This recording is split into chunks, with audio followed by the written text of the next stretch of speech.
Hello and welcome to Blockchain Gaming World with me, John Jordan. So it is the start of June, so time to look back and see what's been happening in terms of on-chain activity for the most popular blockchain games. Data taken from DappRadar as ever, and pretty much the same as we've seen throughout 2024. The sort of on-chain data can be broken down into pixels and everything else. Obviously, we'll look at everything else in more detail, but it's always good to start off and just show the scale of what's going on here. So during May, Pixels actually broke 1 million daily active unique wallets. Came right back down again, sort of after that point, but it is 850,000 daily active unique wallets. Obviously, a bunch of bots in there, usual sort of provisos, but we can see compared to everything else, nothing else is sort of breaking 100,000 dailies, and so Pixels is 8 times bigger than that, whatever. Everyone sort of has bots, so yeah, maybe Pixels has more bots, but percentage-wise, I can't see why it would have more bots than other things. So anyway, Pixels is there. It sort of hasn't quite broken Axie Infinity's all-time record of 1.1 million daily active unique wallets. I mean, it may have sort of roughly done that, but I don't think that's cool. Quite when it got over 1 million. So wait and see. So drop right down again. The data is a bit patchy. I've sort of cleaned it up. Sometimes DappRadar is having problems picking up transactions on Pixels. But anyway, that's the basic headline stuff. So sort of the same as last month, but even more so. So we can see, Pixels has obviously increased its audience since April, and next up will be its Chapter 2, which is a way of rewarding more skilled players. So we may see, the population changing. That sort of, when you get this many active wallets, then obviously, say bots are a proportion of them, and over time, the developer tries to get rid of bots or make sure they're not rewarded. So the bots sort of tend to go away. But anyway, we'll see how that plays out.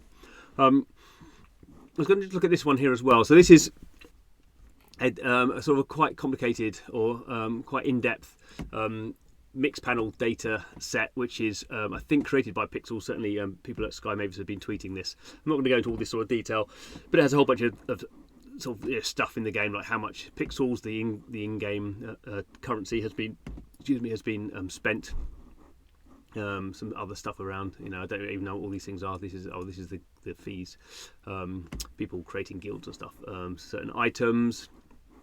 So this is one interesting thing we'll just look at here. So this is the VIP purchase count. So people spend $20 a month to get this VIP status, and that's a sort of, in a way, that's sort of a better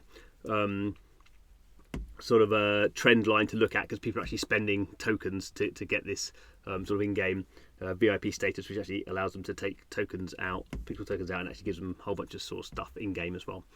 So obviously, botted accounts could be spending the money for some reason, but this is sort of a good idea of sort of paying users. I mean, see, I don't know why it's a big spike here at the start of June.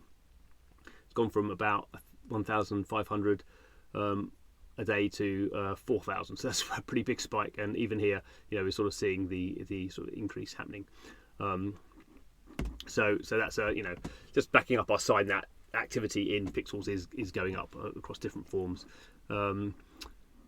So again, this is sort of showing the same sort of data as we've seen before. So this is cumulative monthlies. So they're saying 2 million cumulative monthly users there.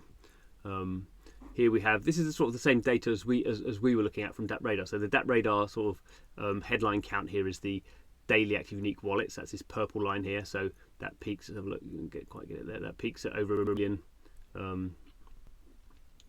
And then drops down to, what you see, to about 760. Underneath here we have this orange line, and this is saying the daily active unique wallets by planting seeds. So this is a more sort of specific action in the game. So this might be something, people just sort of logging on and doing something, might be the purple line, and then people sort of actually doing the core thing in the game is obviously a subset of that. But you can see the pattern of the line is exactly the same. So we would assume that the DAUs by planting seeds is going to be fewer bots than the headline one, because the headline one is obviously counting everything, but it's the same shape. So that sort of gives us a bit of a sort of confidence that what we're seeing in the headline figure is sort of reflected in people actually playing the game as well, even if the absolute total number of wallets, is obviously lower. So this is sort of something to look at, and this sort of stuff here. So we have sort of real users. I mean, yeah, again, you can sort of chop this data in different ways. Yeah, so this is, the higher data you sort of have, then the more bots are in there. But again, the shape's the same. And you can sort of look at these various DAUs versus MAUs, botting statistics.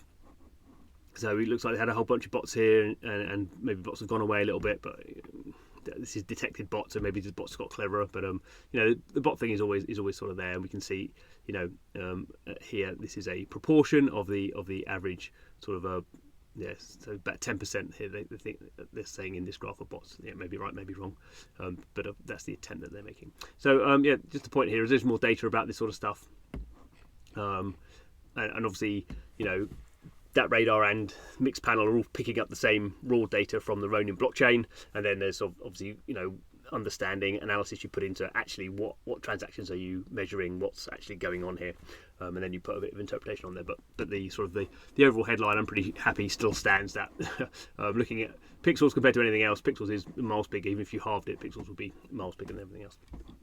Okay, so let's have a look at those other ones. There has actually been a bit of interesting stuff going on here. Normally these have been pretty static over 2024, but we can see, and some of them have been pretty static. But in blue here we see Alien World, so that's been pretty static between 60 and 80,000. It's gone up a bit, it's gone down a bit, but basically within that range. And we have Nine Chronicles in red, so that's sort of at the moment the second most popular blockchain game. So it started about 40,000. It's gone up and down a bit, but it's just gone from 40,000 up to about 80,000. Again, to say all these ones will have some sort of level of botting in them, depending on sort of what rewards are available. But Nine Chronicles has doubled its audience in 2024, which is not nothing, but equally, it's not shooting up. It's not a rocket ship. We have Uplands, again very steady, about 20,000. It's gone up to about 35,000.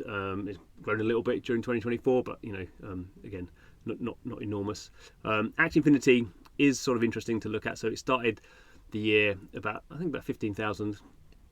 In April we see a big jump that is continuing, but this is partly because Sky Mavis is now giving away a whole bunch of tokens. So you can log into the game and do a few transactions which aren't actually playing the game, but you can do some sort of transactions with some sort of tokens, not tokens, what do you call them?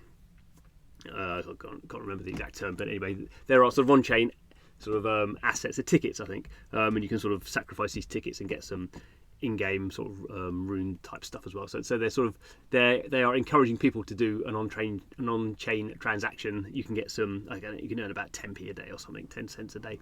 So this is sort of more than doubled. Well, what we've gone from here, 15,000 up to 50,000. So a lot more than doubled, tripled the audience, and part of that incentivization is you get more if you do play the game. So they are incentivizing people to play at least one game of Axie Infinity Classic and one game of Axie Infinity Origins. So there is activity happening there, but that's incentivized depending on your view of that. But anyway, Axie's still it's still 50,000 compared to 1 million, what it was a couple of years ago. And the interesting one that I've saved to last is Splinterlands. So Splinterlands started the year at 40,000. It's gone down to, on certain days under sort of 10-ish thousand, certainly under 20,000. So it's sort of in some ways halved its audience. But they put together, because it's 6 years old now, the game. So that sort of gives you some sort of scope for, one of the longest running games out there, and it's sort of gone up and down. At one point it was 400,000 with lots of bots in it, and now obviously down to 20,000. But for the 6th year anniversary, it started a big tournament, which is this big spike here. So we've only just seen sort of the start of that. 31st of May, it started this big tournament, giving away 1 million deck tokens and a whole bunch of NFTs and all this sort of stuff. So we have seen these big spikes. We do tend to see this a little bit more with Splinterlands. It's partly because of the reward structures is on a weekly or 2 weekly, actually, it looks like, anyway, 2 weekly sort of cycle. So you tend to have people or bots playing at certain points to maximise their rewards.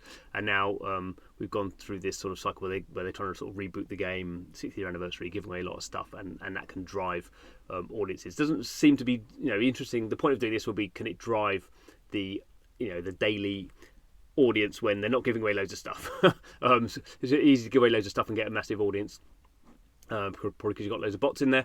But you know, is this game going to sort of stay under 20,000? Is it going to get back to 40,000? That's the interesting thing for these sort of tournaments in the long-term retention model.